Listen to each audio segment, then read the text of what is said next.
L'éducation était le thème de la 37e session ordinaire de l'Assemblée de l'Union africaine.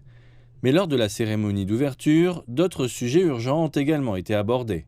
Alors que son mandat de président de la Commission de l'Union africaine touche à sa fin, Moussa Faki, tout en reconnaissant les étapes importantes franchies au cours des 7 dernières années, a été plutôt direct lorsqu'il a dressé le bilan de l'organisation continentale.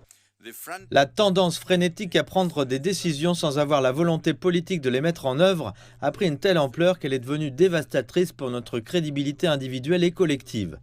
À titre d'exemple, au cours des 3 dernières années, 93% des décisions n'ont pas été mises en œuvre. Moussa Faki a dressé un tableau sombre de la paix et de la sécurité sur le continent en évoquant les conflits dans la région du Sahel, en République démocratique du Congo et au Soudan, ainsi que les coups d'État de ces derniers mois. Depuis la création de l'Union africaine, nous n'avons jamais vu en Afrique un tel nombre de transitions à la suite d'un changement anticonstitutionnel de gouvernement. Notre incapacité à contrer un tel phénomène est évidente. Le Premier ministre éthiopien Abiy Ahmed a quant à lui appelé le continent à être autosuffisant dans sa quête de développement durable.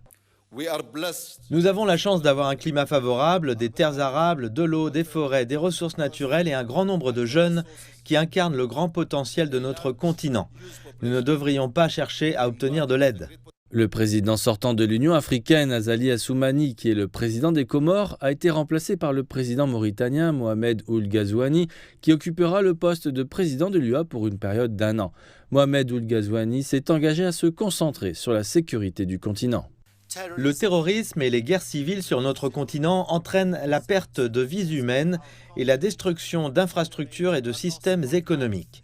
Cela signifie que la lutte pour la paix et la sécurité doit être notre première priorité. Le président brésilien Luiz Inácio Lula da Silva et le premier ministre palestinien Mohamed Shtayyeh ont également pris la parole.